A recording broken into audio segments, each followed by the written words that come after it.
السلام عليكم ورحمة الله وبركاته. النهاردة في خبر يعني بصراحة والله حزين جدا. إصابة أكرم توفيق للمرة التانية بصليبي. ربنا يا رب يشفيه ويعافيه وإن شاء الله يرجع أفضل من الأول. الإصابة دي حاجة قدرية من عند ربنا سبحانه وتعالى. لعيب ممكن يتصاب في تمرين زي أكرم النهاردة، في مباراة سهلة، مباراة ملهاش أي معنى بأي قيمة. إبراهيم يوسف رحمة الله عليه كان ماتش مصر ومدغشقر، وفي استاد القاهرة ومصر كسبانة وفاضل دقيقة والكرة طالعة أوت. اللعيب بتاع مدغشقر بيجري عشان يلحقها قبل خط الكورنر، وابراهيم يوسف بيحجز عليها عشان الكرة تطلع اوت. خلاص الكرة طلع اوت، راح اللعيب عامل تاكلينج جايب رجل ابراهيم يوسف، قضى على واحد من افضل المهارات في افريقيا. ابراهيم يوسف ما رجعش تاني. وممكن تكون تدخل عنيف زي تدخل الششيني مع مختار دخل فيه من ورا، كان ماتش الاهلي والمقاولين. سعيد الششيني وفرتك رجل مختار بطلوا كوره، جاب له رباط صليبي، وكانت في الفتره دي رباط صليبي ما بتعملش زي كده.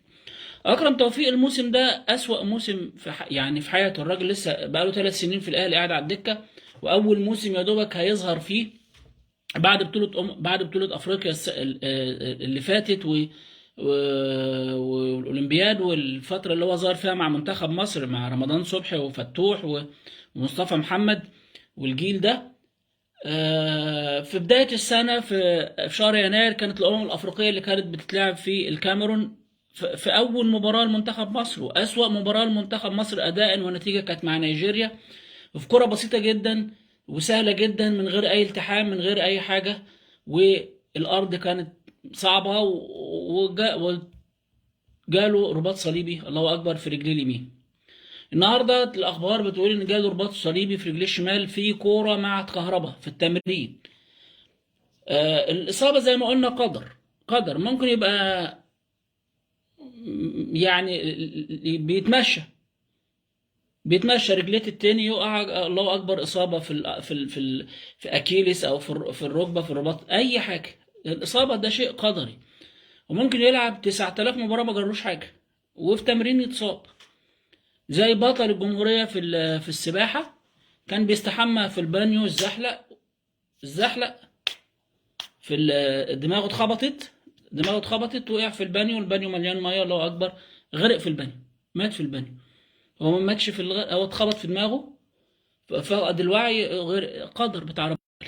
مشكلة أكرم توفيق بعيدة عن الإصابة، ربنا يشفيه ويعافيه يا رب.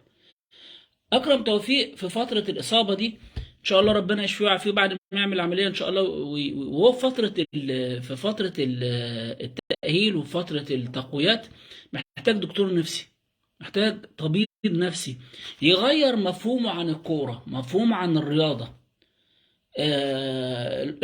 الكورة عمرها ما كانت عضلات وعافية. العمر الكورة ما كانت عافية. في مبدأ عند آلة توفيق، عبد العزيز توفيق واحمد توفيق واكرم توفيق، مش عارف مين اللي مديهم ايحاء ان هم عفياجيه وان هم يعني ناس اقوياء. والكرة اصلا مش مطلوب منك كده، الكرة مطلوب منك ان انت تبقى فت بدنيا، يعني تقدر تلعب دلوقتي 115 دقيقة او 120 دقيقة، مش 90 دقيقة بس، لان انت ممكن تلعب 7 8 دقايق في الشوط الاول وتلعب 10 دقايق في الشوط الثاني، ممكن تلعب اكسترا تايم. فان انت تبقى فت بدنيا وان انت تبقى ناشف، مش ناشف بمعنى ناشف جامد، ناشف يعني فري فات، يعني زيرو فات، يعني من غير دهون، زي محمد صلاح كده. محمد صلاح مش قوي. الناس اللي بتشوف العضلات المفصليه اللي هي في صلاح من هنا، دي مش عضلات، دي مش قوه، ده نشفان، زيرو فات، ما فيهوش دهون خالص في اي تمرين. يعني محمد صلاح هتلاقيه بيتمرن ب 2.5 كيلو، ب 5 كيلو، ب5 كيلو باي وكده بس. لكن هو عشان بسم الله ما شاء الله زيرو دهون، فاي تفصيله عضله بتبان. فده اللي مطلوب منك ان انت، وهو اكرم كده، هو اصلا طبيعه جسمه كده، رفيع وجسمه قليل وما فيهوش دهون. يمكن مش زيرو دهون زي صلاح، بس هو ما فيهوش دهون زي صلاح. المفروض ان انت تشتغل بدني. لا انت بقوه، لا انت مثلا بقوه ديانج، ولا بقوه مثلا ياسر ابراهيم، انا بتكلم على لعيبه في الاهلي، ولا بقوه وائل جمعه، ولا بقوه احمد فتحي، ولا تيجي ربع واحد فيهم. ودايما مشمر لي تيشيرتك، ودايما متشمر لي شورتك، وانت عضلات فخدك لا فيها تقسيمه، ولا عضلات دراعك موجوده من الاساس. فمفهوم العافيه عند آلة توفيق عامل لهم كارثه، عامل لهم كارثه. النهارده كنت الصوره اللي هم جايبينها واقف جنب حسين الشحات ماسك 10 كيلو، الوزن التخين ده قوي ده 10 كيلو، اللي هو بيعملوا بيه آه... تمارين للرجل، للفخذ، للفخدين. بيمسك الوزن وبياخد الخطوه بتاعت رجليه الاولانيه، وبعدين يرجعها تاني، وبعدين ياخد الخطوه ويرجعها تاني، بينزل لتحت، ياخد خطوه وينزل لتحت، شد عضلات الاماميه، وبعدين يقف تاني، وبعدين يبدل الرجل. الوزن التخين اللي قدامكم ده اللي في الصورة 10 كيلو، 10 كيلو. خلاص. بس فهو محتاج طبيب نفسي يفهمه ان الكورة، انت لعيب كورة، انت لعيب كورة، انت مش لعيب ملاكمة، انت مش بتلعب كيك بوكس، انت مش بتلعب مصارعة، مش مطلوب منك تبقى عفياجي. الكورة بالعقل. في موروث عندنا اللي هو السواقة قلب، السواقة قلب والخناق والخناق قلب. يقول لك ايه كلام جاهل كده، يعني ما لقيتوش في المعجم، ولا في القاموس، ولا ولا في تفسير الاحاديث، ولا القرآن، ولا في اي حتة خالص، ولا في علم الحشرات، ولا في علم النبات. هو مش قوي، بس عصب. ما تفهمهاش حاجات كده، ما تفهمهاش. زي السواقة قلب، ايه علاقة القلب بالسواقة؟ سواقة كل شيء في الدنيا عقل. فانت لعيب كورة، لعيب كورة تلعب بعقلك، تنفذ واجبات اللي عليك. انت ما بتلعبش في مركزك. عشان افهم بس اخواتنا الاهلاويه اللي هم مش هيفهموا الكلام اللي انا بقوله ده، اكرم توفيق لعيب ديفندر، يعني هو المفروض يلعب برضه. هتكلم على الاهلي زي حسام غالي، شوف بقى حسام غالي كان عامل ازاي، واكرم عامل ازاي. زي محمد شوقي، آه زي حسني عبد ربه، زي حسن مصطفى، زي طارق حامد، زي النني، ده المركز بتاعه. هو ما بيلعبش الكوره دي خالص، الوقت هو بيلعب طرف يمين لاسباب معينه. يقول لك معاه من بيلعب في منتخب مصر. اولاد توفيق الثلاثه مش لعيبه كوره، ملوش دعوه بالكوره اصلا خالص خالص. احمد توفيق كان عندنا في الزمالك ملوش دعوه، ملوش صله بالكوره خالص، ولا اكرم توفيق، ولا اخوهم الكبير عبد العزيز توفيق. يا عم ده كانوا بيلعبوا في منتخب مصر، مع حماده طلبه كان بيلعب في منتخب مصر، احمد شديد قناوي كان بيلعب في منتخب مصر، قفشه وشريف بيلعبوا منتخب مصر، ياسر ابراهيم بيلعب آه، منتخب مصر، علي معلول بيلعب منتخب تونس، المسلوسي بيلعب منتخب تونس، الجزيري بيلعب منتخب تونس. ادام في عجز او مشكله في المركز ده، ممكن اوظف اي حد. للاسف ما فيش، انا ما عنديش باك يمين بعد احمد فتحي. احمد فتحي عمل مشكله لمصر، لانه فضل محتل المكان ده اكتر من 15 سنه مع الكابتن حسن شحاته، وفي الاهلي ومصر كلها ما فيهاش باكات يمين. حازم امام اصاباته قضت عليه، كان كثير الاصابات. حازم امام موهبه من المواهب الجميله، لكن مشكلته حاجه برضو بتاعت ربنا، عنده مشاكل في عضلاته، ان هو دايما يجيله مزق، هو عنده مشاكل في الموضوع ده، اصابات كتيره. في لعيبه كتيره كانت مواهب عظيمه، لكن للاسف ما حكمه ربنا سبحانه وتعالى ان هم ما يكملوش. لعيبه كتيره مواهب، لعيبه كتيره كانت مواهب، لكن الاصابات ما كانتش بتساعدهم يعني. فاكرم توفيق ربنا يشفيه ويعافيه يا رب، لكن هو محتاج ان حد يغير فكره عن الرياضه، ويغير فكره عن الكوره. انت بتلعب، بتنفذ واجبات مركزك. هو اولا اتمنى ان هو بعد ما يرجع من الاصابه ما يلعبش باك يمين تاني، لان هو ما يعرفش يلعب باك يمين اصلا، ما عندوش واجبات المركز، ولا جسم، ولا مقوماته تخليه يلعب باك يمين. حط احمد فتحي وشوف الراجل ده بيعمل ازاي. احمد فتحي كان بيلم خط الدفاع كله في صدره، ياخد خط الدفاع كله في صدره، مش بيمسك الطرف اللي بيلعب عليه، ويلم يغطي. كان بيغطي ورا دفاع منتخب مصر كله، كان بيغطي ورا دفاع خط دفاع الاهلي كله. اخر جون جاي في الاهلي اللي هو اللي جون التعادل اللي جه من في فيوتشر، كان من اكرم توفيق، ومشارك فيه الشناوي وياسر ابراهيم. لكن اكرم اللي عليه الجزء الاكبر، الكره مرفوعه، لو هو مغطي التغطيه العكسيه صح، ما كانش الباك، ما كانش المهاجم لعبها اصلا في الاساس في الجول. لكن اكرم جسمه قليل وقصير، ومش حافظ وجبات المركز. هو بس الجمهور هو عنده وهم. اصل انا عارف الكلام ده منين، من ايام عبد العزيز توفيق كان في المنتخب، وفي كام مداخله كده عرفت لا ده ضايع. ده ضايع، ده فهمه عن الدنيا كله ضايع. ورثه احمد توفيق، مع ان عمري ما سمعت احمد توفيق بيتكلم، لكن فهمت من عبد العزيز توفيق، ونفس نفس الفكره ونفس الموضوع.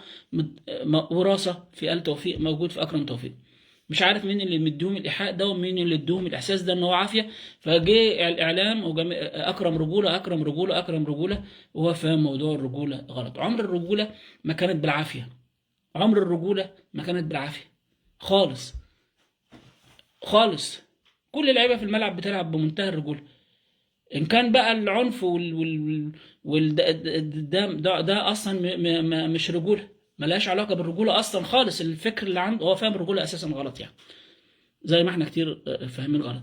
فبتمنى له ان شاء الله ربنا يشفيه ويعافيه يا رب. مفيش اي شمات. النهارده خالد الغندور كاتب الخبر. صفحه خالد الغندور دي زي صفحه اليوم السابع، زي صفحه على اليوم، على اي صفحه على الفيسبوك ليها ادمن وبينزل اخبار. الاهلي يفوز على مش عارف مين ويكسب، الاهلي يتعادل، مش لا بيفرح في الاهلي ولا بيشمت في الاهلي ولا بيفرح دي صفحه. الناس مش فاهمه يعني ايه صفحه. الجهل والعياذ بالله، ربنا يعيذنا ويعيذكم منه الجهل. كاتب النهارده خبر اصابه اكرم، الاشاعه تؤكد اصابه اكرم توفيق، وربنا يشفيك ويعافيك يا رب وترجع افضل من الاول. داخلين الناس شتيمه لا اله الا الله.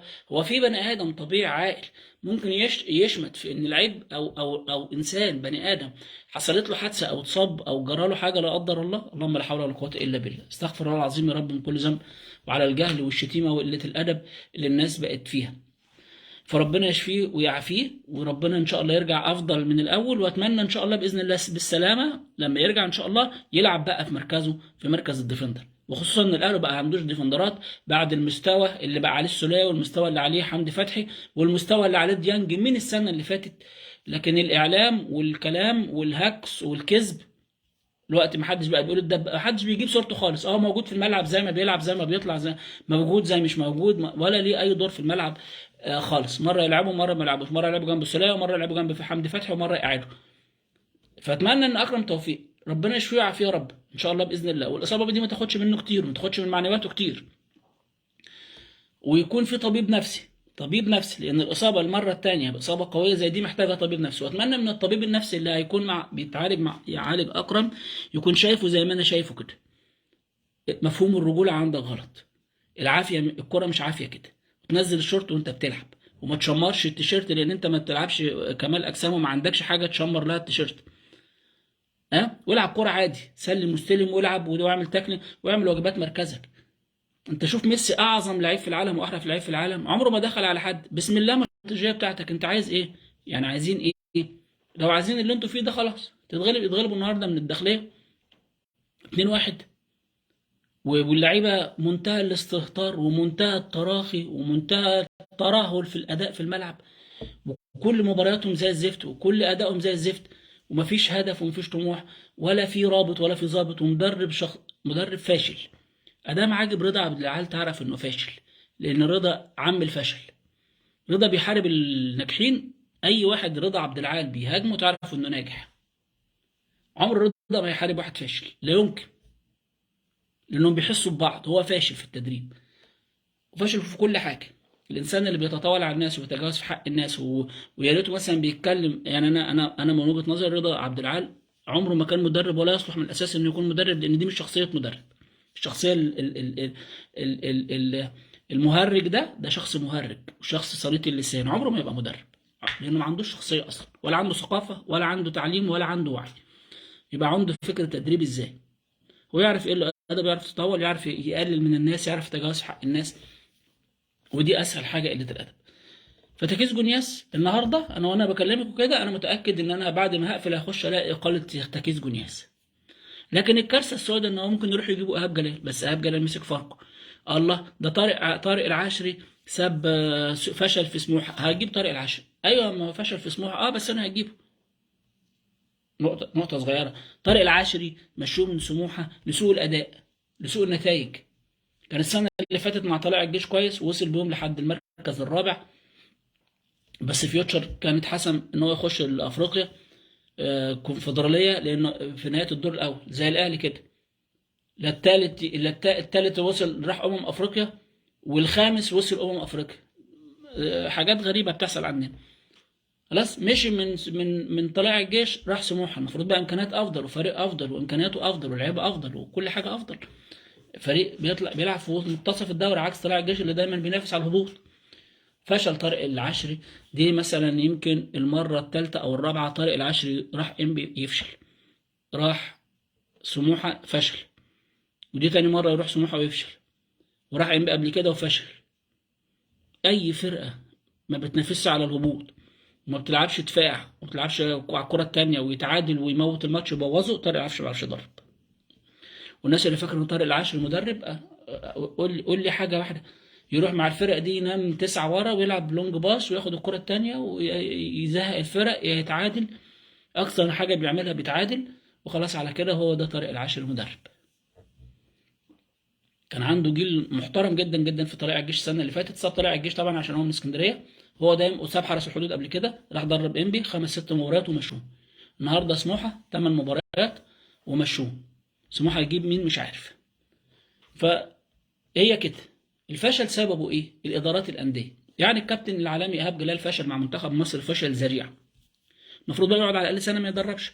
راح المصري جابوا المصري كان حسام حسن، مشوه او هو مشي مش هتفرق كتير، هي نفس النتيجه. فجابوا ايهاب جلال 6 مباريات فشل، مشوه. جابوا مين؟ حسام حسن. طب ما هو كان عندك حسام حسن، مشيته ليه؟ فجابوا حسام حسن تاني، مش ايهاب جلال. يعملوا ايه؟ راحوا شايلين مدرب فاركو مشي، راح فاركو جايب ايهاب جلال اللي فشل مع منتخب مصر فمشوه بعد ماتشين. راح المصري فشل فمشوه. فاركو جبته ليه؟ ما ده جاي من تجربتين فشل فمشيته. فجابوه بعد الراجل نينو الميضا المدرب المحترم اللي اصلا كان سبب في ان فاركو فضل في الدوري لحد دلوقتي من غير صفقات بقى لهم موسمين. وبطريقه اللعب اللي بيلعب بيها دي، هي دي اقصى حاجه ممكن يعملها اي مدرب مع فاركو. ما عندوش لا وسط ولا هجوم، هو عنده شويه لعيبه في الدفاع وواحد ديفندر وكل سنه وانت طيب وبيقضي الليله بيهم. ما عندوش صفقات بقى له موسمين. الموسم اللي فات جابوا تيري، سيف تيري ده بتاع الهلال بتاع المريخ ولا الهلال، من عظمته قوي. جايبين كريستيانو رونالدو، راحوا جايبينه وعارفين انه عليه مشاكل وقفهم من القيد، ومن ساعتها ما لمسه جاله اصلا، ما لمسه الكوره وجاله رباط صليب. يعني صفقه سودة عليهم من اول ما جابوه. والراجل كان موجود معاك السنه دي ما عندوش لعيبه. طب انت هتشوف ايهاب جلال جاي لك من فشل في تجربه منتخب مصر، 6 مباريات فشل مع المصري، ما كسبش غير ماتش واحد، وتعادل مع الزمالك. ادي اقصى طموح عمل طارق، وخرج من الكاس قدام الزمالك، وتعادل مع الزمالك في ماتش لظروف خاصه يعني، ففشل. فنروح مرجعين حسام حسن تاني. ما هو فشل معاك السنه اللي فاتت مرتين، ما هو فشل معاك مرتين. لا اله الا الله سيدنا محمد رسول الله. هات حسام حسن. فيمشي طارق ايهاب جلال الفاشل مع المصري ومع منتخب مصر، يروح فاركو. طارق العشري فشل مع سموح، بكره هتلاقيه استنى بقى مثلا طارق الجيش او الداخليه يمشوا، او احمد سامي يمشي، يروحوا جايبين سيراميكا، يروحوا رايحين جايبين طارق العشري. مؤلفه ولا عمي ولا على الناس ولا بيستعبطوا علينا ولا بتاع، ما تفهمش. فبيراميدز لو عايز تقوم له قومه يشيل اسمه ايه ده مدير يعني هو بمثابه رئيس النادي مثلا، في رئيس النشاط الرياضي هاني سعيد، محمود فتح الله. الناس دي توكل على الله وتجيب اداره كويسه تدير لك الكوره، كل ناس لهم شخصيه قويه، وتجيب مدير فني قوي وتحط تارجت واحد للناس اللي هتدير لك النادي. ده المفروض الاخ سالم الشمس، انا ما اعرفش عمري ما شفته ولا اعرف شخصيته ولا بيفكر ازاي ما اعرفش عنه حاجه. يا اما بقى لو عايز معاك فلوس ومش لاقي ومش عارف تصرفها فين، خلاص خلي الناس دي زي ما خلي تركيز جنياس، وخلي الناس دي عمالين كده ياخدوا فلوس ويجيبوا ملايين وخلاص على الفاضي. كل الاجانب اللي عندك، حتى الراجل بتاع بوركينا فاسو اللي انا كنت متوقع هيجي يكسر الدنيا في الدوري المصري، كل الاجانب اللي عندك، فخر الدين بن يوسف على فخري لقاي على هو تيري ده، كل دول مشيهم ما لهمش اي لازمه. الباك اليمين اللي هو جابه يمكن ده كويس شويه، لسه ما شفناش منه حاجه. لكن كل الناس الاجانب اللي عندك السنه اللي فاتت مشيهم، والناس المعلمين الفرقه عايز تمشيهم مشيهم. هات اداره محترمه، احنا لينا تارجت